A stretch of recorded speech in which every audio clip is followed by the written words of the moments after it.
Bonjour à tous, aujourd'hui on se retrouve avec Anne-Eline pour une petite vidéo incroyable puisqu'il va s'agir d'une interview où en gros je vais vous poser des... bonjour à tous. Bonjour à tous, oui.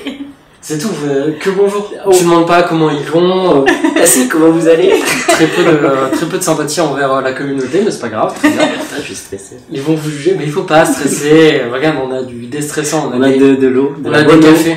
Ouais, de café. Des cafés à l'eau. Hop là, ouais. Et ils m'ont offert, c'est très gentil de leur part, encore merci, un mug, du coup à leur effigie, et à l'effigie de la couverture. La couverture de quoi exactement du coup d'ailleurs? Alors de Ichigo Stories. Exactement. Et qu'est-ce qu'Ichigo Stories? Notre manga. Ouais, mon manga qui va bientôt sortir. Qui regroupe 6 histoires. Shinasca édition. On est là aussi pour votre lieu, c'est ça?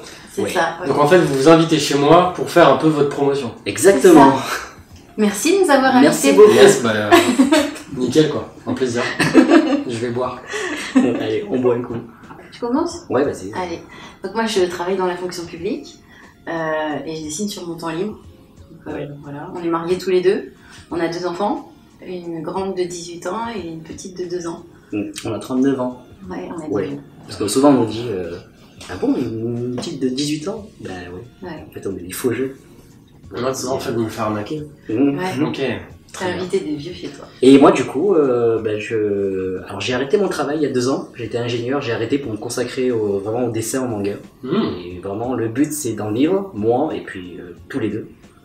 Donc voilà, ça fait depuis 2 ans que à fond. On charbonne. Ouais. C'est très bien, c'est très courageux et c'est tout à fait honorable et félicitations. J'espère que dans tous les cas, on est là aussi pour une très bonne raison, c'est que ça fonctionne. Ben merci. Ouais. Avant toute chose, c'est ce qu'on a oublié de dire, c'est qu'on s'est rencontrés via les réseaux il y a un bout de temps. Je ne saurais plus dire exactement combien de temps. Quelques années. Pour un concept que vous aimez sans doute, après ceux qui ne connaissent pas, tant pis. Qui étaient 4 auteurs de mangas inconnus. Et donc déjà je vous remercie parce que vous m'avez contacté tout court pour parler de votre œuvre et tout ça. Et c'est aussi grâce à vous que du coup j'ai pu reprendre ce concept parce que c'est compliqué, c'est fatigant. Et j'avais plus forcément une motivation de dingue vis-à-vis de ça. Et donc grâce à vous, grâce à votre message, aux échanges qu'on a eus, j'ai repris ce concept qui continue toujours et qui reviendra très bientôt. Ben, merci à toi aussi parce que c'était la première vidéo YouTube sur nous. Oui. Voilà, comme ça on est quelque part... On est liés. Ouais, je cherche des termes que je ne trouve pas. Donc, dans ma tête c'est clair, hein, mais si je sors mes mots, ça va n'avoir aucun sens. C'est la 2e fois qu'on se voit en vrai. La première fois c'était au salon du livre. Ouais, il y a 1 mois à peu près. Ouais, je pense, un mois et demi. Ouais. En septembre, je crois, mi-septembre, quelque chose comme ça. Où c'était très perturbant d'avoir 2 personnes en face de moi qui me regardent et moi je fais genre... Et oui, parce que toi tu savais pas à quoi on ressemblait. Ben non. Et donc oui, c'était très perturbant d'avoir 2 personnes en face de moi et moi je voulais un renseignement sur ce qu'on vend, non. Non. Alors quoi? Mais ouais, ça me faisait bizarre aussi parce que c'est rare de voir des personnes qui me connaissent moi à ma chaîne parce que j'ai une petite chaîne donc ça me fait bizarre et de toute façon je pense que vous l'aviez remarqué que j'étais très perturbé. Mais ça m'a fait énormément plaisir et donc ça me fait encore une fois plaisir de toute façon de vous revoir, de vous recevoir. Ah ben, nous aussi. Moi aussi, oui. Bien content d'être là. Bah tu m'étonnes. Alors première question c'est tu peux boire en même temps, il n'y a pas de souci. Je vais pas te café. Arrête. C'est la machine qui fait tout. Du coup, quel est exactement votre parcours professionnel et tout ça vis-à-vis du dessin? Est-ce que vous avez fait des écoles d'art ou est-ce qu'un matin vous êtes réveillé, vous avez pris un crayon et hop là? Alors moi j'ai commencé à dessiner à peu près à l'âge de 12 ans. En regardant Dragon Ball Z à la télé, ça m'a inspirée et je me suis mise à dessiner. Donc derrière ça, j'ai pas du tout fait d'école d'art. J'ai fait des études de japonais parce que mon rêve c'était d'aller vivre au Japon. Et bon, c'est pas un rêve qui s'est réalisé parce que c'est très difficile, mais le dessin est toujours resté là. Et quand on s'est rencontrés, ça paraissait évident qu'il fallait qu'on fasse quelque chose ensemble. Donc, voilà. C'est trop mignon. Faut écrire une histoire sur vous. Pourquoi pas? Ouais, c'est une idée. Ouais. Et moi, mon parcours, en fait, alors, j'ai pas fait d'école d'art du tout, encore moins d'école de manga. Je dessinais beaucoup quand j'étais petit, au primaire, collège, et ensuite j'ai arrêté de dessiner jusqu'à il y a pas longtemps en fait. Parce que on est la génération Club d'eau et à l'époque le manga c'était mal vu. Ouais. Et j'étais loin à l'école et j'avais une pression en fait entre les profs, les parents. Tu vois, se lancer dans le manga, mais t'es fou, non, tu vas faire des études, tu vas faire quelque chose, t'as des capacités et tout. Et du coup j'avais cette pression là, du coup j'ai arrêté de dessiner au collège. Donc j'ai fait des études et puis je fais des études d'ingénieur. Et puis c'est que récemment, après avoir rencontré Anne, que j'ai repris le dessin c'était quoi, en 2015, il y a 5-6 ans. Donc voilà, j'ai eu un gros trou en fait de passage à vide. Et, mais après c'est comme le vélo, ça se perd. Ouais, non, ça se perd, moi je te le dis. Moi je te le dis, ça se perd. Ouais, tu vas moins vite, mais bon, t'as encore les bases. Ouais, t'as encore les bases et cette envie de faire un gros truc une fois que tu te lances. Ouais. T'as fait un point, t'es en mode ok, je vais faire des montagnes, un paysage. Ouais, peut-être un peu trop d'ambition là-dedans, mais. Ok. Étape par étape. Ouais. Alors, on a la chance d'être deux. Du coup, il y a des choses qu'on fait ensemble. Donc, on écrit l'histoire ensemble. On fait le storyboard ensemble. On écrit les textes aussi ensemble. Et après, on split. On se sépare les tâches. Moi, je m'occupe de tout ce qui est décor. Et Mine s'occupe des personnages. Okay. Et quand il faut faire de la colo, c'est moi qui me colle aussi. Parce que tu t'aimes pas la colo ou si, je vais m'y mettre. Mais c'est vrai que c'est pas trop mon truc. Mais ça m'attire de plus en plus, je pense que je vais m'y mettre. Et ce qui serait sympa, c'est qu'on ait deux styles de colo différents en plus. Ouais, ça permettrait de faire des choses un peu. Ouais. Puis des petites battles, on met en couleur le même dessin. Ouais. Ah, ça serait cool des battles. Ouais. Ok, merci. Voilà, bonne journée. Au revoir. Comment vous vous êtes dit, allez, c'est parti, on écrit une histoire, on écrit quelque chose ensemble? Qui s'est dit, tu veux pas faire qu'on... Ouais, alors en fait, donc j'avais arrêté le dessin. Et pour notre mariage, en fait, on a décidé de faire, pour les invités, de dessiner chaque invité, de reprendre juste la tête en photo et de dessiner le corps d'un personnage de manga. Donc on s'est tapé 75 dessins. C'est à ce moment-là que j'ai vraiment, qu'on a recommencé à reprendre le dessin. Et après le mariage, du coup, on s'est dit, c'est cool, on va continuer. Et puis on s'est mis à faire des illustrations. Et même de l'animation, on se faisait de petites vidéos. Et, j'ai vu certains gifs sur Instagram. Ouais, et en fait on s'est rendu compte que c'était la galère, parce on se galère pour faire des animations, on était des fous, on faisait du 20 images par seconde à l'époque, on est dingue. On s'est dit, mais attends, mais si on fait ça, autant faire du manga, c'est aussi compliqué. Et puis surtout que moi j'avais une histoire que j'avais écrit plus un roman qu'un manga, parce que je m'étais toujours dit, adolescente, que j'avais pas un niveau suffisant pour me lancer dans un manga. Mais cette histoire-là, ça me titillait parce que forcément, étant fan de manga, j'avais quand même dans un coin de l'esprit des images qui me venaient, des choses comme ça. Et je me suis dit, mais Mine, il gère bien les personnages. On pourrait faire quelque chose de cette histoire. Et c'est parti de là, en fait. Au début, c'était que des petites illustrations. Puis après, on a commencé à creuser le scénario, etc. Ouais, puis on s'est dit, allez. Il y a un truc aussi, on s'est dit, on s'est pas rencontrés pour rien, il y a un truc à faire. Et puis il y a aussi le fait que, au début, on s'est lancé sur Ichigo Daifuku, qui est notre première histoire pour le concours Kiyun, parce qu'en fait, on se retrouvait à refaire inlassablement le chapitre 1. Parce qu'au bout de 10 planches, ce qu'on avait fait nous plaisait plus, on recommençait tout depuis le début. Donc on avait certains mangaka qui nous avaient conseillé de finir une histoire. Et donc on s'est dit, allez, c'est parti, c'est que 19 planches. On y va, et puis tant pis si c'est pourri, c'est pourri. Mais au moins on aura fini quelque chose. Et cette histoire-là, elle a un goût particulier parce que ça nous a libérés parce que on a eu enfin cette satisfaction de finir une histoire, un projet. Alors qu'on arrêtait, comme tu disais, on n'arrêtait pas de refaire des planches, on tournait en rond en fait. Et puis là, ça nous a complètement débloqué et hop, c'est vraiment à partir de là qu'on a commencé à progresser réellement. Ah, c'est fou ça. C'est intéressant. Après, le tournage, on débattra de ça. Ouais, mais voilà, on a un conseil à donner pour ceux qui débutent, c'est vous lancez pas dans allez, je vais faire 2 tomes ou même un tome de 200 planches. Faites des petites histoires courtes, 10-20 planches, une histoire, un début, une fin. Et cette histoire-là, faites-la checker par des gens qui aiment lire des mangas. Arrêtez. Mais c'est vrai en plus, parce qu'en fait, les gens ils vont te faire un retour. Toi, quand t'as fini ton histoire, tu la trouves géniale. On peut pas être pas objectif. On peut pas être exactement objectif à quelque chose qu'on vient de faire parce que faut toujours des avis extérieurs et surtout aussi moi ce que Renaud m'avait dit, c'était de faire lire des histoires qu'on vient de faire à des enfants parce que si des enfants ne comprennent pas, c'est que déjà il y a un problème, il faut toucher un large public si on a envie de faire du shonen par exemple, toucher un large public, donc les enfants c'est le public visé, donc... Ouais. Des enfants ou aussi à des personnes qui connaissent pas du tout le manga. Ça aussi, c'est un bon test. C'est un bon test. S'ils comprennent pas l'histoire, c'est que tu t'es loupé quelque part. Et là-dessus, en fait, ça permet de digérer plus vite les erreurs en fait que tu as commises dans l'histoire que tu viens de finir, pour ensuite derrière apporter des modifications à ta deuxième histoire. Et en fait, nous, d'histoire en histoire, on a progressé comme ça en fait. Enfin voilà, faut pas être trop pressé et se lancer directement dans son histoire qui va faire 15 tomes. Vaut mieux commencer tranquille. Déjà 15 tomes en France, les éditeurs ils vont dire t'es menti, mais tu vas te calmer. Ouais, c'est ça. Quel est le style d'histoire que vous rêvez d'écrire à l'avenir ou quoi? Que ce soit long ou court, c'est plus le thème principal. Est-ce qu'il y a un thème qui vous fait rêver, que vous avez envie d'écrire? Alors nous, on va dire notre domaine de prédilection, c'est la famille. On aime bien parler des valeurs familiales. Nous, ce qu'on aimerait surtout, c'est écrire un seinen. Un seinen, ouais. Alors, on était plus shonen avant, et plus ça va, et plus on part dans du dark.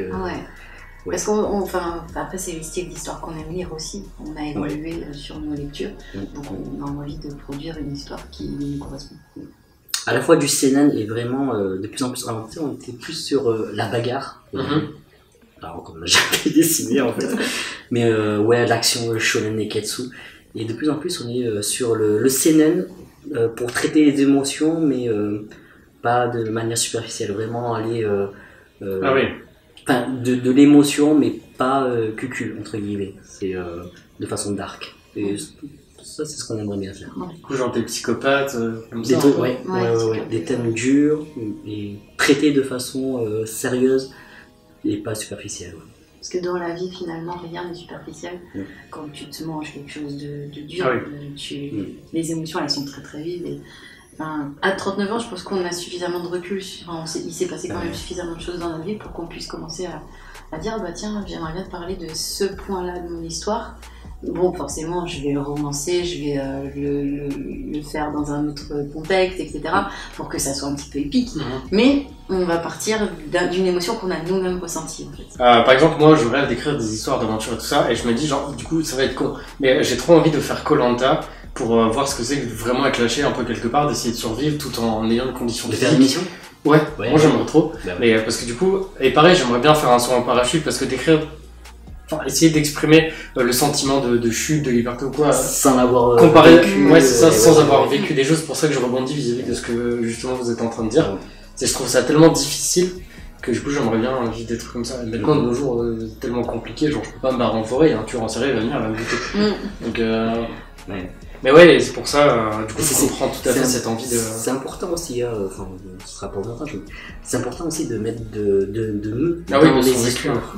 De toute façon, t'es obligé de reprendre une partie de ce que toi t'as vécu pour justement au moins écrire pour écrire justement des personnages qui vivent et que où on sait que là ils sont en train de dégager comme les émotions, c'est pas quelque chose que t'es en train de dire tiens lui il va être en colère, c'est une vraie colère, on a tous déjà été en colère, donc on sait ce que c'est que de s'énerver pour une raison. Et toutes ces émotions là, il y a des choses qui sont très difficiles à exprimer si on les a pas vécues, je trouve. C'est ça. Mais c'est vrai qu'en même temps, la survie, si tu le vis pas, bon, à part à travers les films, ce que t'as vu. Ouais, c'est ça, mais pareil, genre les films de survie c'est bien, mais il y a aussi beaucoup de choses qui sont parfois ultra exagérées, faites pour que le film, putain, il a vécu tout ça, quoi. Et donc, je trouve ça important de vivre de toute façon plein de choses. Si on a envie de raconter des histoires, il faut en vivre. Soi-même. Voilà, c'est une phrase... C'est dommage qu'elle soit pas bonne. On peut mettre quelques trucs. Est-ce que vous avez des ambitions d'un jour faire une série plus longue? Genre une série de 5-6 tomes, c'est déjà très long pour moi, surtout en France.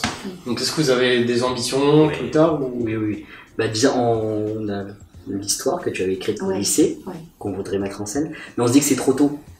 Parce que on nous dit souvent la première œuvre que tu publies, vaut mieux pas lancer ton projet de cœur, mais acquérir plus d'expérience. Là, le projet avec Nazca, ça nous fait une première expérience, mais c'est du déjà fait. C'est pas de la série non plus, donc on voudrait faire une série avant en fait. Et un truc parce que là, en fait, c'est des histoires courtes, donc c'est des histoires qui se racontent sur 20 planches. Et on n'a pas encore cette expérience de raconter une histoire sur un tome entier. Ouais. Donc il faut qu'on prenne le temps de faire ça déjà. Ouais. Et après on se lancera. Et là on a rencontré un scénariste qui est venu nous voir. Donc c'est tout frais. Donc il nous a raconté son scénario qui nous branche bien. Donc on va essayer de voir, peut-être faire quelque chose avec lui. Ah ouais. Ouais, et c'est intéressant pour nous aussi de travailler l'histoire de quelqu'un d'autre, parce qu'il est scénariste, donc je pense que ça va nous apprendre beaucoup de choses. Et ça nous permet un recul aussi ouais. sur l'histoire, on est moins attaché aux personnages, enfin moins attaché, on va s'attacher aux personnages forcément en les dessinant, mais là de prime abord, de voir son scénario, de lire, de dire ah non là ça va pas, là moi en tant que lecteur je tique. Ouais. Il y a un truc qui va pas. Et puis ouais, on va travailler la narration d'une façon différente que ce qu'on aurait fait nous, vu que c'est pas notre histoire aussi. Donc je pense que ça peut être un... Là c'est un bon challenge, ouais, ça fait une bonne expérience du coup. Ouais. Bon courage pour cet autre projet encore. C'est tout, il n'y a rien de fait. Vous avez combien de secrets encore à garder comme ça Tout plein. Tout plein. Ouais. Mais dis donc. Ça va être une très longue vidéo, moi je veux tout savoir. On n'a pas grand chose en fait, Non, il n'y a que ça. C'est déjà beaucoup d'avoir un projet qui est en cours de préparation, en phase de discussion avec un scénariste. Et oui, comme vous avez dit, ça vous permet d'avoir aussi plus de recul, lui, sur vos dessins, en disant non, je verrai plus en plongée, contre-plongée, des choses que vous, forcément, comme vous travaillez ensemble et que vous vous connaissez depuis longtemps, c'est plus difficile d'avoir ce genre de recul. Comme vous travaillez ensemble et que, par exemple, comme tu fais les personnages, les décors, forcément, il y a... Après, c'est vrai qu'on est très critique sur notre travail. Enfin, on se check beaucoup. Quand il y a un problème, qu'il y en a un qui n'est pas satisfait, on abandonne l'idée et il faut qu'on soit tous les deux OK avec quelque chose. Il faut qu'on valide tous les deux. Voilà. Sinon, on n'y va pas. Et quand on est au niveau du dessin, on n'est pas tendre. Puis avec le scénariste, ça peut être sympa parce que jusqu'à présent, on a fait des histoires courtes. Donc ça rushait. Et lui, il a plus la vision, tu vois, le long terme, enfin série. Donc de vraiment développer des personnages. Vraiment développer. Et ça, je pense, ça peut... c'est intéressant. Ça va être super intéressant pour nous. Vous savez l'ambition qu'il a, genre de faire un one-shot ou de faire une série de 2-3 tomes? Alors, il nous a parlé, ce serait du 3 tomes. Ouais. Ok. Et on l'a pas dit, mais ce serait du CNN aussi. Donc, ok. Et format manga aussi ou... Format manga, ouais. Ok. Donc 200 pages et une histoire en 3 tomes. Ouais. C'est ça. Ça c'est bien, parce que je sais pas si vous le savez, mais pour les éditeurs, en France, quand il y a un contrat qui arrive, généralement le contrat se fait sur 3 tomes. Même si la personne a une envie de série de 6 tomes, les contrats ça va être du 3 par 3.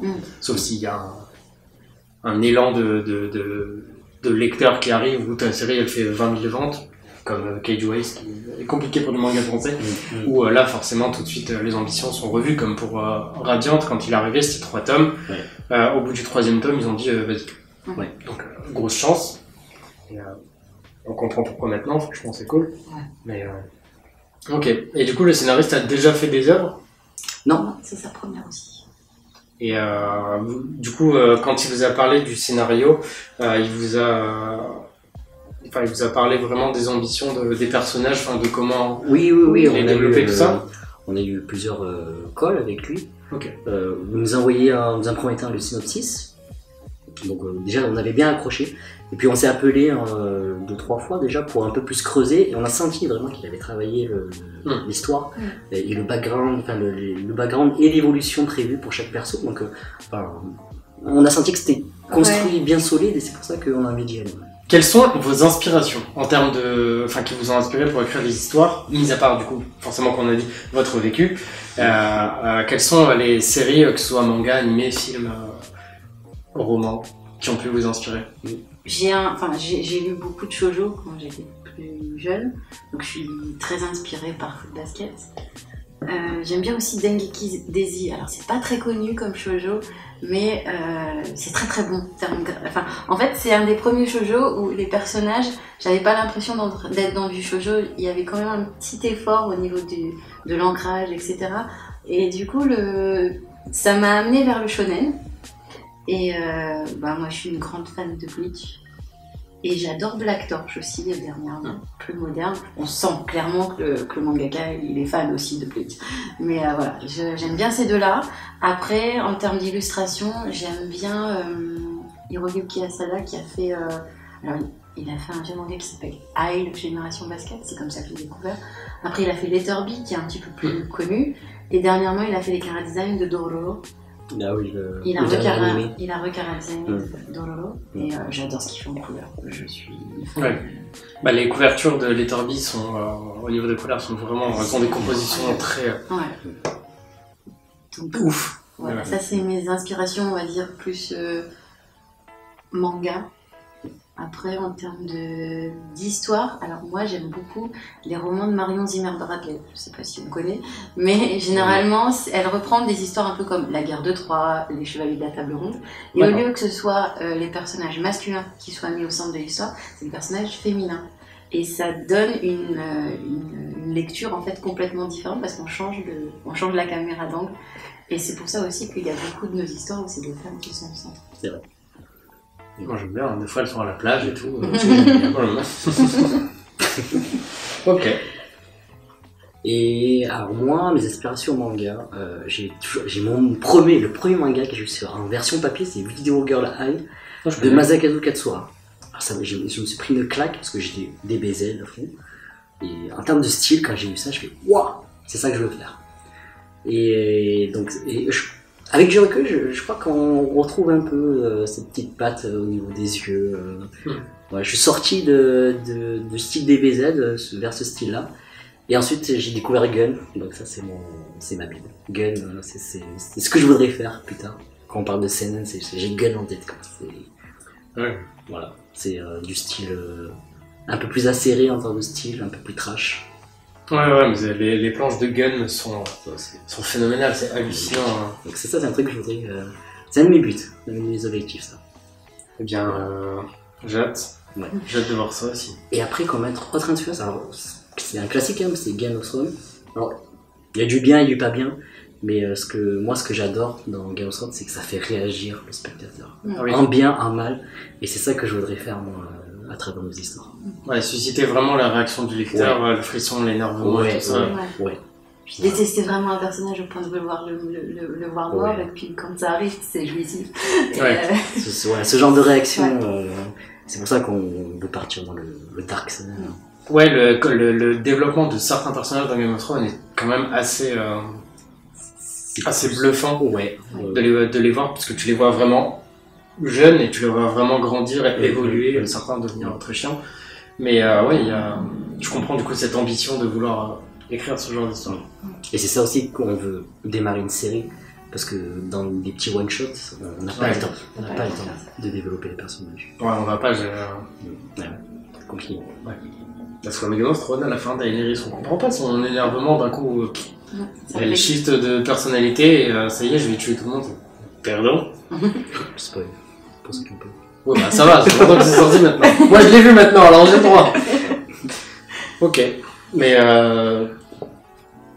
vraiment intéressant de voir toutes ces... Ouais, c'est vrai que quand vous lirez Chigo Story, c'est vrai que ça reste léger malgré tout.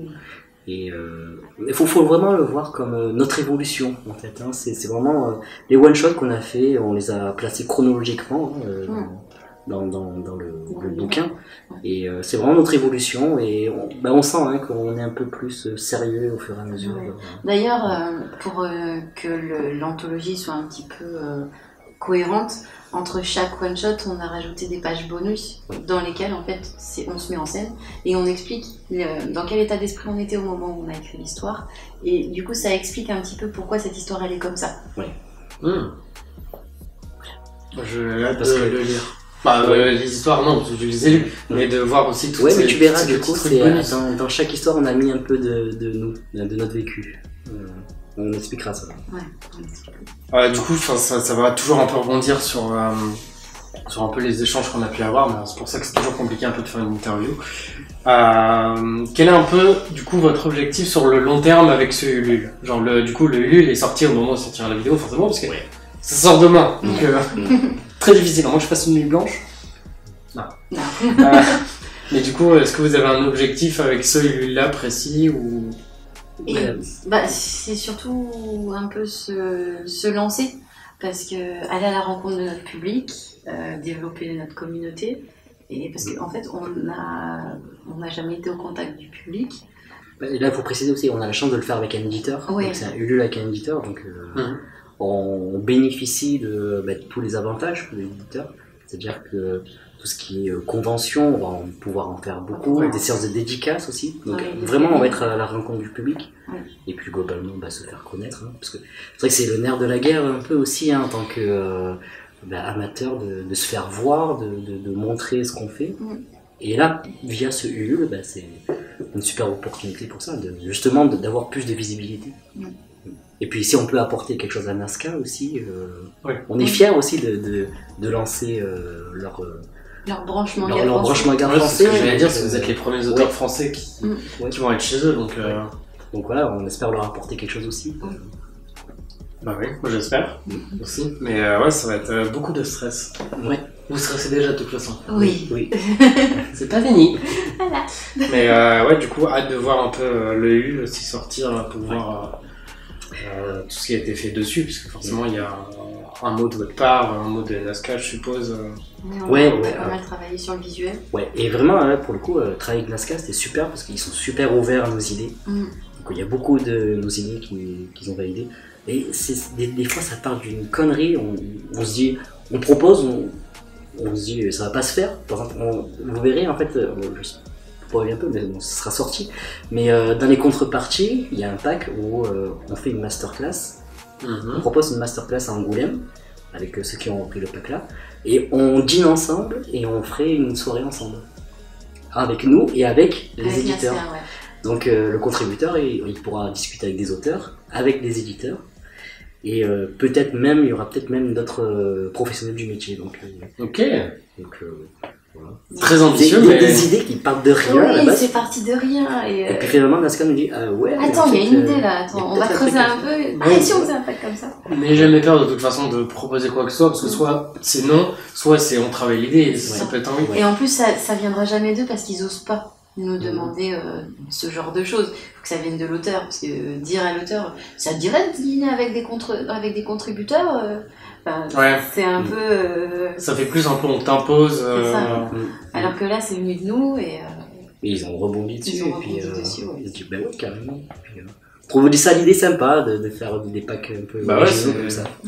C'est ouf, c'est très ambitieux, c'est très, du coup, vraiment intéressant. Moi, il y a vraiment des contreparties où ceux qui y participent sont vraiment avec vous et tout, donc il y a vraiment un intérêt ultra intéressant. Donc, non, je trouve ça une excellente idée. Je trouve ça cool. Il y a une autre contrepartie qui est sympa aussi, qui en fait on propose aux contributeurs de l'intégrer justement dans les planches bonus qu'on va intercaler entre chaque histoire. En caricature du coup? Enfin, on va l'intégrer vraiment en personnage manga, en style manga. Et je pense qu'on est en train de plancher dessus. Et je pense qu'on va l'intégrer en tant qu'intervieweur de nous, en fait. Et du coup, vous avez mis des limites à ces packs-là? Il n'y a que 6 packs pour l'apparition parce qu'il n'y a que 6 one-shots. Ouais, parce que j'allais dire, sinon, s'il y en a 40 qui le prennent, non. Bon courage. C'est les 6 premiers, donc voilà. Mais franchement, vous avez d'excellentes idées avec les contreparties, le truc du repas, de la soirée, tout avec eux. Ouais, ça peut être sympa. Ouais. Puis c'est quelque chose qu'on voit. J'ai jamais vu ça sur les vues de ce genre-là.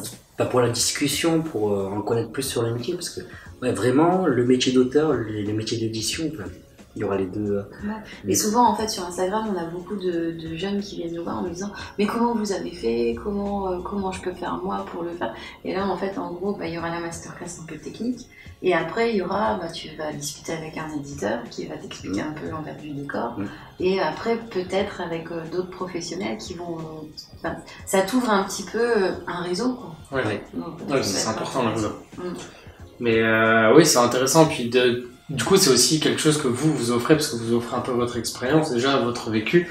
Et vous offrez aussi l'opportunité à certains jeunes de pouvoir aussi rencontrer des éditeurs, ce qui est extrêmement difficile, parce que ça demande du temps de leur part, de votre part, de la part des personnes. Il faut que tout le monde soit là en même temps. Donc c'est... Parce que nous, on a déjà rencontré des éditeurs en convention, justement.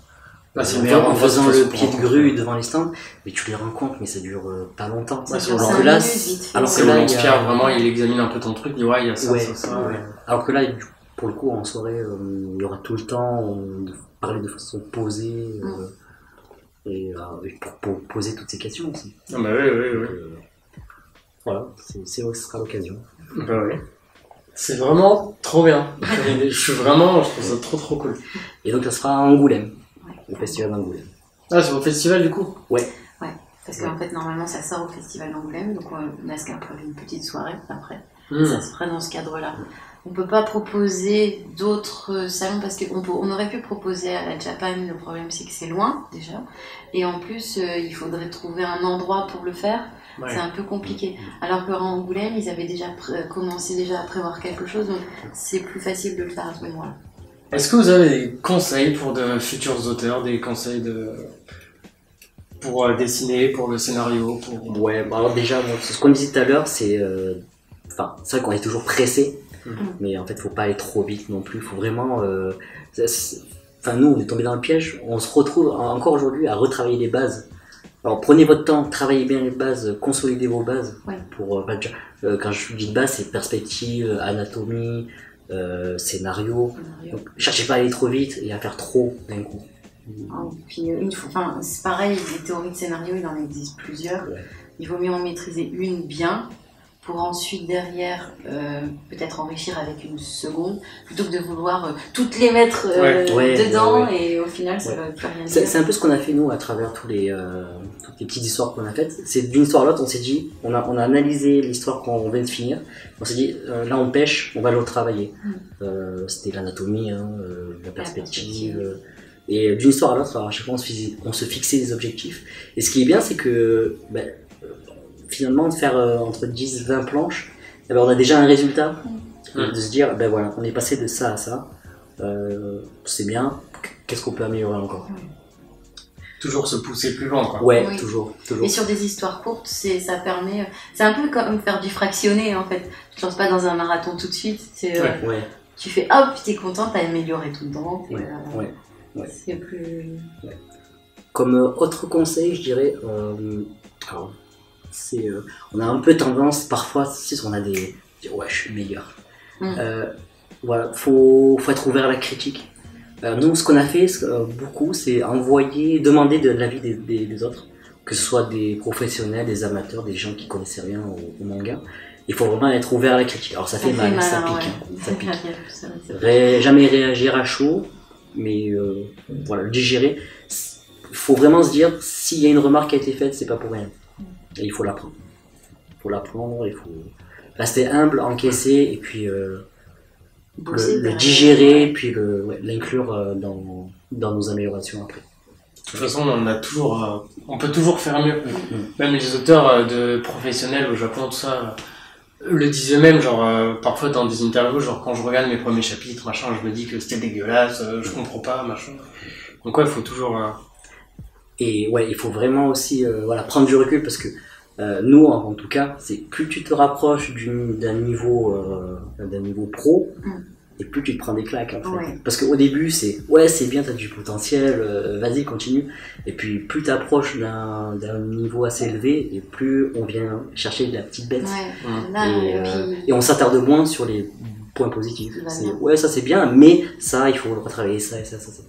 Et bon voilà, faut s'y préparer quand même, mais ça fait partie du jeu, c'est comme ça qu'on progresse. Ouais. Comme autre conseil, je dirais, nous ce qu'on a fait, c'est entourez-vous d'artistes de confiance. Nous on a un groupe Discord notamment avec d'autres auteurs et on se fait pleinement confiance, donc on se dit les choses parce que quand on demande l'avis des gens, les gens ils vont être sur la réserve, ils vont pas vouloir être méchants forcément, donc alors que là on se dit les choses franchement, on met les formes et on se les dit, ça pique, même si c'est des amis, ça pique, mais honnêtement, dans notre groupe, en l'espace d'1 an, je pense que on a fait les progrès qu'on aurait acquis en, je sais pas, 3 ans. 3-4 ans, Donc on a gagné un temps énorme. Faites-vous un groupe, votre groupe. Et puis en plus, en fonction, certains auteurs sont plus à l'aise avec une partie, et on s'apporte beaucoup de choses. Quand on a des doutes, on va lui dire, là, moi, ma colo, elle me plaît pas trop, t'en penses quoi? En sachant que la personne, elle gère un peu mieux la colo, où on aime bien ce qu'elle fait, elle va te donner des petits tips, des petits...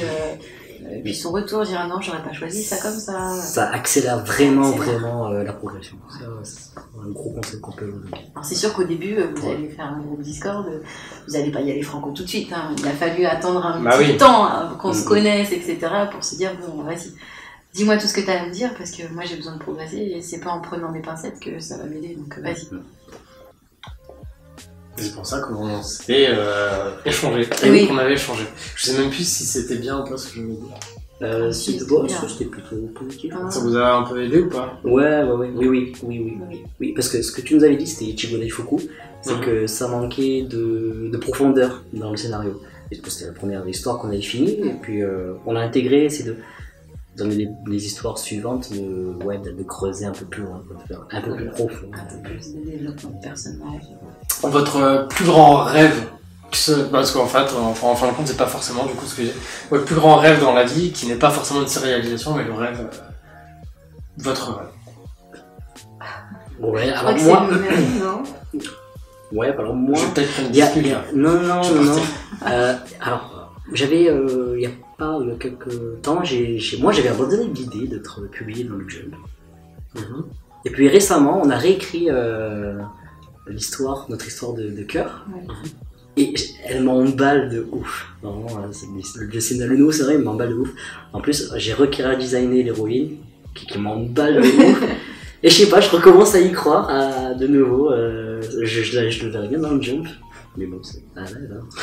Oui, mais en tout cas, c'est vraiment, du coup, ça faisait depuis un petit moment que je n'étais pas autant emballé de mettre en scène un perso et un scénario. Donc, ouais, ça, et puis qu'elle soit lue un peu. J'aimerais vraiment être lue au Japon, enfin, à l'international. Ça serait vraiment cool. Ouais. Bon, déjà en France, ça serait pas mal. Ah ouais, c'est vrai que le Japon, c'est mon rêve. Ouais. Ouais. Tu vois, aujourd'hui, le Japon, on se tente pas parce qu'on pense pas avoir les reins assez solides. Parce que faire de la série avec un gros rythme, on n'a pas encore fait. Donc, on peut vraiment se faire la main. Mais le Japon, putain, je pense qu'on va se la tenter. Ça serait fou. Et si on tente pas, de toute façon. Oui. Ouais. On est les premiers à le dire, la chance pour nous. La chance, ça se provoque. Oui. Il faut pas tant que ça vienne. Ça, c'est notre credo, ça. Il faut oser, il faut aller vers les gens, comme pour tout dans la vie de tous les jours, il faut porter ses couilles, quelque part, entre guillemets. Oui. Mais et sur ça, vous avez totalement raison, mais rien n'est impossible, de toute façon. C'est ce qu'il faut se dire. Il y a deux choses. On nous dit tout le temps, oui, vous avez de la chance, oui, vous avez du talent. Ça se travaille tout ça. Que ce soit la chance et on est allé le chercher à chaque fois. Le fois, technique, il faut aller le chercher. Oui. Parce que, techniquement, faut bosser comme des rageux. Voilà. On dessine beaucoup d'analyses, beaucoup de remises en question. Et c'est ça aussi, c'est ceux qui y arrivent, c'est ceux qui persévèrent. Oui. Plus que le talent, c'est vraiment ceux qui bossent régulièrement, qui continuent, qui s'approchent. C'est important de travailler quotidiennement, ça t'améliore aussi. Un conseil, ça, pour les petits jeunes qui commencent, ça va pas forcément arriver comme ça, faut s'accrocher. Donc, du coup, ils sont censés le voir, ça ou pas? Ils peuvent, oui. Vous pouvez être jaloux. Je sais pas si on le verra bien. Voilà. Nickel. Elle est belle comme ça. Mais merci beaucoup de votre temps. Je le mets là en attendant, on ira le mettre après en sécurité. Merci pour votre temps. Merci pour ces échanges. Merci à toi. Oui, merci. Non, c'est moi qui vous remercie. On va pas commencer à débattre. C'est toi. Merci à toi. Mais merci pour ces premiers messages qu'on s'est échangés qui nous ont emmenés là quelques années, je sais pas combien de temps, donc, quelques années plus tard. Et je m'en serais jamais douté de vous recevoir chez moi. Mais ça fait bizarre. C'est vrai. Mais c'est un immense plaisir. Eh ben pour nous aussi. Ouais, nous aussi. Donc est-ce que vous avez un petit mot de fin? N'hésitez pas à aller voir notre page Ulule. Ça c'est très important. Vraiment des contreparties sympas. Puis voilà, si vous participez, ça nous fera bien plaisir. Et puis rendez-vous en convention sinon. Ouais, hâte de vous rencontrer. Parce que je reçois pas tout le monde chez moi. La version papier sort en avant-première pour Angoulême. Ça sortira en février en librairie et en convention. Donc hâte de vous rencontrer en convention aussi. Oui. Voilà. Et dans tous les cas, votre Instagram sera en description avec le lien Ulule, évidemment. Sinon c'est un peu con quand même. Mais donc voilà. Donc le mot de la fin sera un mot, juste un mot. Quel sera ton mot? Un mot, n'importe lequel. Au revoir. C'est de la politesse, d'accord. Et ton Merci. mot moi je vais dire chips. Voilà, ce sera très bien. Comme ça je ne dis pas ma phrase à moi. Non, je suis gêné. Si j'étais. Je suis désolé. Bon, allez, bisous sur les Bisous fesses. sur les fesses. Tant pis. Et voilà. Comme ça on arrête sur vous qui vous foutez un peu de ma gueule.